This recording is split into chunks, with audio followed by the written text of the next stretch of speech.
नमस्कार, आदाब, प्रणाम, सत श्री अकाल। मैं हूं अजीत कुमार। जहानाबाद में जिस हिसाब से कल घटना घटी है, पूरे जहानाबाद शहर में ये चर्चा का विषय बना हुआ है। शहर के बड़े कारोबारी अभिराम शर्मा की दिन दहाड़े घर में घुसकर मोटरसाइकिल सवार अज्ञात अपराधियों ने हत्या कर दिया था। ठीक उसी समय जो जनसंपर्क विभाग से सेवानिवृत्त थे उनके भतीजे दिनेश शर्मा, उनके भी किराना दुकान पे जो है वो अपराधियों ने उसी समय घटना को अंजाम दिया और उनकी भी जो है वो घटना स्थल पर ही मौत हो गई है। इसके बाद का मैं अब आपको अपडेट बताता हूं। बहुत बड़ा खुलासा मैं करने जा रहा हूं और वो खुलासा ये है कि पुलिस ने जो है वो हत्यारे तक पहुंच बना ली है। जी हां, मैं आपको बता रहा हूं कि जो भी इसमें हत्या में शामिल जो शूटर हैं, उनके गर्दन तक पुलिस की पकड़ चली गई है और बहुत जल्द ही अब जो हत्यारे हैं वो पुलिस की पकड़ में होंगे। लेकिन इसमें हैरान कर देने वाली एक बात मैं आपको बताना चाह रहा हूं कि जिसका नाम आ रहा है, पांडव गिरोह के जो सरगना संजय सिंह हैं, संजय शर्मा जो नीमा गांव के निवासी हैं, उनका जो नाम आ रहा है, कल पुलिस ने जो है उनके घर पे दबिश दी है। 4-5 थानों की पुलिस ने जो है वो उनके घर पे छापेमारी की है और एसपी जो मसौढ़ी एसपी हैं वैभव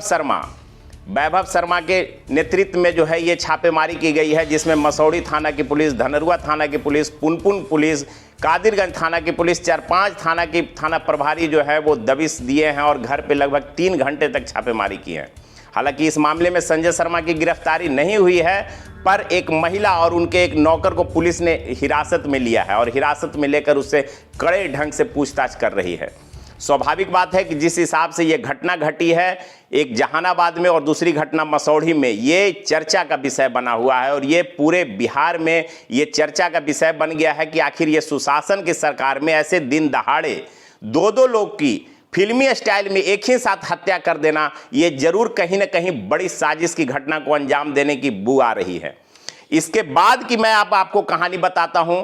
कि जो मृतक अभिराम शर्मा है, जिनकी कनौदी के समीप जो है वो घर में घुस के अपराधी जो गोली मारे, सीसीटीवी फुटेज भी पुलिस को हाथ लगी है। सब लोगों ने वो सीसीटीवी फुटेज देखा है कि कैसे हेलमेट पहनकर 2 लोग जो है वो पिस्टल लहराते हुए घर में जाते हैं, घटना को अंजाम देते हैं, फिर अपाची मोटरसाइकिल से भाग जाते हैं। दूसरी सेम इसी तरह की घटना जो है वो मसौढ़ी में, जैसे ही दिनेश शर्मा जो सूचना जनसंपर्क विभाग से सेवानिवृत्त हैं और ये अभिराम शर्मा के भतीजे लगते हैं दिनेश शर्मा, वो जैसे ही दुकान खोलते हैं और दुकान में ही जो है वो अपराधी आते हैं मोटरसाइकिल सवार और वहीं पे जो है वो उनको भी गोली मार देते हैं। 3 गोली मारी जाती है, दोनों लोगों को मौत हो गई है, स्वाभाविक बात है। लेकिन इसके बाद जो है वो परिजन जो है वो काफ़ी आक्रोश में थे। पटना गया NH 83 जो सड़क मार्ग था उसको भी जो है वो लोगों ने जाम कर दिया था। मौके पर डीएम जो है वो हिमांशु कुमार राय और एसपी दीपक रंजन खुद जाकर जो है वो लोगों को आश्वासन दिए, परिजनों के गुस्सा को शांत करवाया और ये आश्वासन दिया है कि आप हमें थोड़ा मोहलत दें, मैं आपको निश्चित जो है जो भी इस घटना में शामिल अपराधी हैं, शूटर हैं, उनकी बहुत जल्द मैं गिरफ्तार करके आपके सामने रहूँगा। और ये सही बात भी है, जिस हिसाब से पटना पुलिस और जहानाबाद पुलिस एक टीम वर्क जो है वो ज्वाइंट में जो काम कर रही है, वो टीम वर्क जो है वो जो शूटर हैं, मैं आपको बता रहा हूं कि वो शूटर जो है वो पटना जिले के ही बिहटा थाना क्षेत्र के इलाके के हैं और वो शूटर तक जो है वो पुलिस की पकड़ जो है वो आ गई है। अब ये अलग बात है, ये अंदर की खबर मैं आपको बता रहा हूं। जो सूत्र हमारे विश्वसनीय सूत्र हैं वो बता रहे हैं कि हालांकि इस मामले में जो है वो पुलिस 1-2 लोगों को गिरफ्तार भी की है, लेकिन ये तभी कंफर्म मैं कर पाऊंगा जब इस मामले में कोई वरीय पुलिस पदाधिकारी का बयान आता है। लेकिन इतना स्पष्ट मैं आपको बता दे रहा हूं कि जो शूटर है उन तक पुलिस की पकड़ हो गई है। इसमें एक मामला और आ रहा है क्या कि अभिराम शर्मा के जो बेटे हैं वो कड़ौना ओपी में, जिस थाना क्षेत्र में ये घटना घटती है, उस थाना क्षेत्र में अज्ञात जो है वो FIR दर्ज करवाए हैं। लेकिन जो दिनेश शर्मा जिनकी हत्या मसौढ़ी में हुई है, उनका बेटे अभिषेक कुमार उर्फ सोनू के बयान पर लगभग 5-6 लोगों का जो है वो नामजद अभियुक्त बनाए हैं और कई अज्ञात लोग उसमें हैं। लेकिन जब नामजद अभियुक्त जो लोग हैं, उन लोगों पर पुलिस की सीधी जो है वो नजर है। अज्ञात जहां केस हुआ है कड़ौना ओपी में, यहां थोड़ा सा गुत्थी जो है वो अनसुलझा हुआ है। लेकिन ये स्पष्ट है कि जब एक लोग पकड़ाते हैं, चूंकि ये दोनों जो घटना है वो निश्चित रूप से एक ही आदमी जो भी मास्टरमाइंड इसके हों, साजिश करता इसमें एक ही आदमी है। एक ही आदमी की प्लानिंग भी है कि किस समय जो है वो कैसे कौन शूटर को कहां हम हायर करें और कहां किसको भेजें। दोनों घटना को एक ही साथ अंजाम देना, ये निश्चित रूप से पुलिस भी समझ रही है, आम लोग भी समझ रहे हैं। जहानाबाद जिलेवासी हो या मसौढ़ी जिलेवासी हो या फिर जो मृतक जो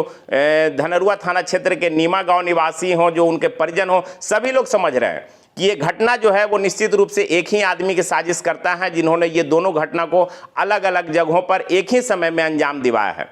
तो निश्चित रूप से मैं आपको बता रहा हूं कि ये जो शूटर हैं ये कॉन्टेक्ट किलर हैं। पैसे के लिए जो है ये लोग घटना को अंजाम देते हैं। और जिस हिसाब से सीसीटीवी आप लोगों ने देखा है इस चैनल के माध्यम से, सीसीटीवी में स्पष्ट दिख रहा है कि उतना हिम्मत दिन दहाड़े सुबह का समय हो, जो सुबह का समय जो है वो काफ़ी भाग दौड़ वाला समय रहता है। लोग अभी गर्मी के दिन में चाहते हैं कि सुबह में हम जल्दी काम को निपटा लें। तो ये जो है ये कॉन्टेक्ट किलर, इनके पास हिम्मत और कॉन्फिडेंस बहुत होता है। ये कॉन्टेक्ट किलर हेलमेट लगा के जाते हैं और शादी का निमंत्रण देने,